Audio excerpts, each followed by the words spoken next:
Websites are so important for businesses in our modern digital age. You can think of it as your online storefront. It's usually the thing that people see before ever showing up at your actual doorstep. So if you want to be successful, you have to put as much time and energy into designing and building your website as you would put into arranging and decorating a physical store.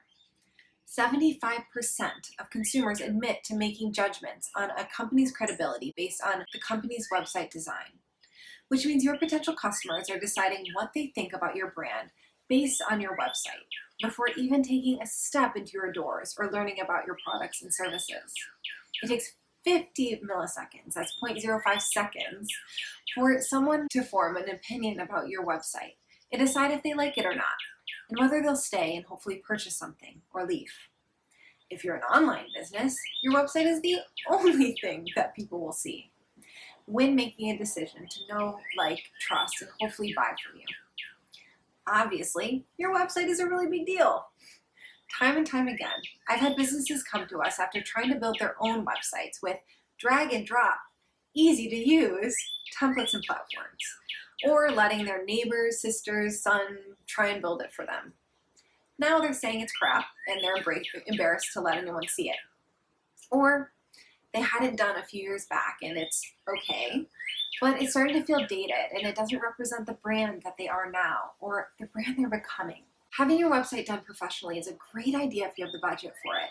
And a web designer or agency will price anywhere from $1,500 at the low end to $30,000 plus. And who you work with to design your website matters a lot.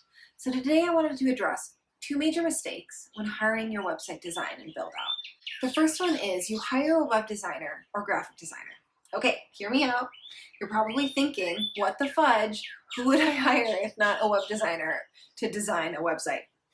And I can see where you're coming from.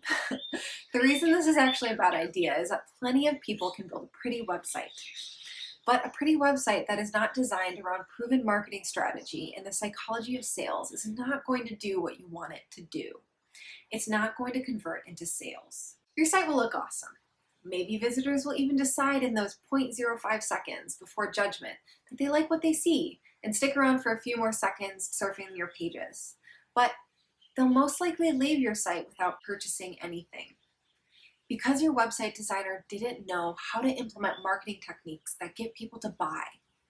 You'll be out a few grand with nothing to show for it. You'll have a pretty website, form without function. The next big mistake when building out your website is you use big brands as your website inspiration. We are all for using others' success to inspire our own and using proven systems to rapidly get results. But copying incredibly successful brands like Apple or Nike for your website design will cause your website to be a total flop. Yes, their websites are the culmination of millions of dollars of marketing and branding brilliance. But that's it. They've spent millions of dollars to be at the point where their marketing has been consistently good for so many years that really, it doesn't matter what they do. I mean, it does, but kind of doesn't. They already have big enough brand names that they're going to sell. Think about it. What do you think of when you hear the phrase, just do it? Nike. They're so well known that they can rely on being a part of our collective consciousness to do the heavy lifting of what a small business's website needs to do. And I hate to break it to you, but you're not there yet. Even if you're making multi-millions every year and you're killing it, you're not there yet. And because of that, you can't use the same strategies as the Apples and the Nikes of the world. You have to use the right strategy for the level the market knows about you. And even beyond that, your strategy needs to be different depending on what you're selling. If you're selling something well-known, like coffee, you need a different website strategy than if you're selling something fairly new and unknown, like rapid eye movement therapy. So it's not a great idea to market your product or services the same way you see huge corporations marketing theirs. And when you are seeking inspiration from other brands, you need to make sure their marketing models actually make sense for your specific products and services. So those are the two biggest mistakes I see when people are planning their new website design and build.